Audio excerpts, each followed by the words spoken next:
சாய்ராம். என் அன்பு செல்லமே, என்னுடைய அன்பு தங்கமே, இன்றைய நாள் மிக மிக கவனத்தோடு இரு தங்கமே. நான் எது சொன்னாலும் காதில் வாங்குவது கிடையாது என்ற முடிவில் நீ இருக்கிறாய். அதற்கப்புறம் ஏதாவது ஒரு பிரச்சனை வந்தால் எனக்கு சாய் உதவியே செய்யவில்லை.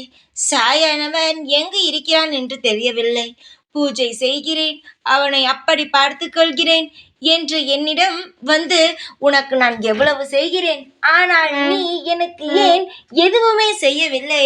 எனக்கு ஆபத்து வரப்போகிறது என்று தெரிகிறது, ஆனாலும் அந்த ஆபத்திலிருந்து ஏன் என்னை நீ காப்பாற்றவில்லை என்று என்னிடம் கேள்வி கேட்கிறாய்.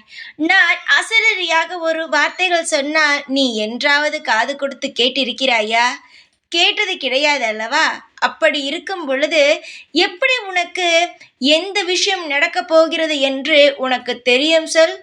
எதுவாக இருந்தாலும் காது கொடுத்து கேட்கும் பொழுதுதான் நல்லது எது கெட்டது எது என்பது தெரியும். உனக்கொன்று தெரியுமா? ஒருவன் உனக்கு கெட்டதே சொல்கிறான் என்று இருந்தாலும் முதலில் அவன் என்ன சொல்கிறான் என்பதை காதில் வாங்கினால்தான் அவன் என்ன சூட்சுமத்தில் பேசுகிறான், அவன் எதற்காக உன்னை இவ்வளவு காயப்படுத்துகிறான் என்பது உனக்கு தெரிய வரும். புரிகிறதா? அதனால் எதுவாக இருந்தாலும் முதலில் காதில் வாங்கு. உன் இஷ்டத்திற்கெல்லாம் இங்கு எதுவும் நடக்காது. புரிகிறதா? நான் எது செய்வேனோ அதுதான் நடக்கும். நான் ஏதாவது ஒரு ஆபத்து வருவதற்கு முன்பு சொல்கிறேன் என்றாலும் கேள். எனக்கு உன் மீது பயங்கர கோபம். எதையுமே காதில் வாங்காமல் உன் இஷ்டத்திற்கு நீ ஏதேதோ பேசுகிறாய். ஆனால் நான் ஏதாவது சொல்லிவிட்டேன் என்றால் சாய் என்னை இப்படி பேசிவிட்டார், அவர் எனக்கு எதுவும் செய்வது கிடையாது, ஆனால் என்னை திட்டுகிறார் என்று மட்டும் நன்றாக பேசுகிறாய். உரிமையில்தான் பேசுகிறேனே தவிர உன்னை காயப்படுத்துவதற்காக நான் பேசவில்லை என்பதையும் நீ நன்றாக புரிந்து கொள். என்னுடைய தங்கமே, தங்கம் என்று சொல்வது வெறும் வார்த்தை அல்ல. உன்னை தங்கம் போலவே விலை மதிப்பு அதிகமாகவே இருக்கும் வகையில் நீ எந்த காலத்திலும் எப்பொழுதும் யாருக்கும் ஒரு அடிமையானவன் அல்ல, எப்பொழுதுமே நல்ல நிலைமையில் இருக்க வேண்டும் என்றுதான் சொல்கிறேன். நான் நல்ல வார்த்தை சொன்னால் மட்டும் கேட்கிறாய் அல்லவா? கவனமாக இரு என்று சொன்னாலும் தயவு செய்து அனைவரும் கேளுங்கள். ஆபத்திலிருந்து காப்பது என்னுடைய கடமை. அதனால்தான் சொல்கிறேன். வாழ்வில் சில நேரம் சில புது நபர்களை நீ சந்திக்க நேரம் வரும். அப்பொழுது அந்த நபர்களை நீ மனதால் நம்பாமல் எந்த விஷயத்திற்காக பேசுகிறாயோ அதை மட்டும் பேசிவிட்டு அவர்களிடமிருந்து விலகி வந்துவிடு.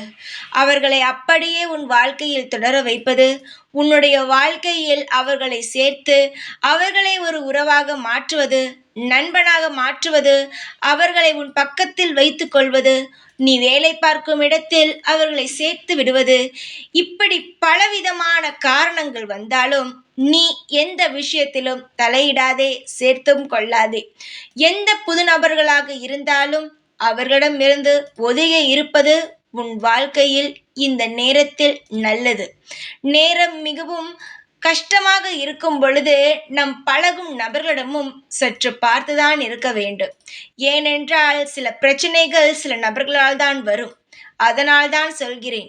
நான் எல்லா விஷயத்தையும் அப்படியே வெளியில் சொல்ல முடியாது. ஆனாலும் உனக்கு சில சமயங்கள் நான் சொல்கிறேன் என்றால் நீ என்னை மலை போல நம்புகிறாய். உன்னை நான் காக்கும் இடத்தில் இருக்கிறேன், நான் நிச்சயமாக காப்பாற்றுவேன் என்ற உனக்கு ஒரு சத்தியம் செய்து கொடுத்திருக்கிறேன். அந்த ஒரு காரணத்திற்காகத்தான் நீ இதை நம்புவதும் நம்பாமல் இப்பொழுது இந்த நேரம் காதில் வாங்கிவிட்டு தூக்கி எறிந்துவிட்டு போவதும் உன்னுடைய இஷ்டம். அதற்கு மேல் உன்னுடைய வாழ்க்கை நீதான் பார்த்து கொள்ள வேண்டும். நான் சொன்னதை கேள், எல்லாம் நல்லதே நடக்கும். தைரியத்துடன் இரு. எல்லாவற்றையும் முன்னால் போராடி ஜெயிக்க முடியும். நான் இருக்கிறேன் உனக்காக. ஓம் சாய்ராம்.